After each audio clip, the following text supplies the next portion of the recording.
It's going down. For real.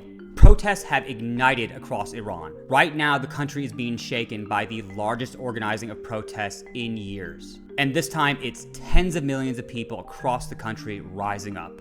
Hey folks, Mad Cat here. Welcome to the channel where we talk about politics, faith, current events, and controversial topics. Iran is in a critical position. Citizens all across the country are rallying and launching protests at levels we haven't seen in years. But what brought Iran to the point that it's at today? In 1979, nearly 2,500 years of Persian monarchy ended with the overthrow of Shah Mohammad Reza Pahlavi. The Shah was a largely secular, pro-Western ruler who pushed rapid modernization through a reform movement called the White Revolution. Funding was pumped into education and infrastructure and women's rights, but the movement didn't sit well with everyone, especially the religious clergy. Tensions finally boiled over and the Shah was ousted during the Islamic Revolution, and he lived the rest of his life in exile. Radical cleric Ayatollah Ruhollah Khomeini replaced the monarchy with a theocratic regime and centralized power under an Islamic Republic. Khomeini was essentially the one who orchestrated and inspired the revolution. And for over a decade, Khomeini brutally ruled Iran. He imposed a form of Sharia law, he created a morality police, and he incited war openly. Upon Khomeini's death, a young regime loyalist named Ali Khamenei was chosen as his successor, and Khamenei was even more violent. For over 30 years, Iran has been governed by force, crushing dissent at home, funding militant groups abroad, and isolating the country economically and politically.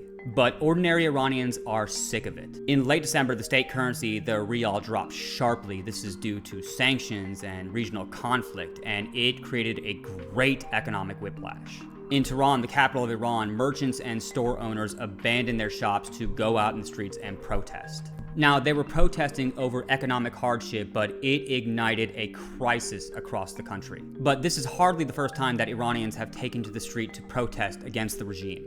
In 2022, Mahsa Amini, a young Iranian woman, was killed while in police custody over a hijab violation, and the public was infuriated. Protesters took to the streets with calls for regime change, but the movement was eventually squashed by the military.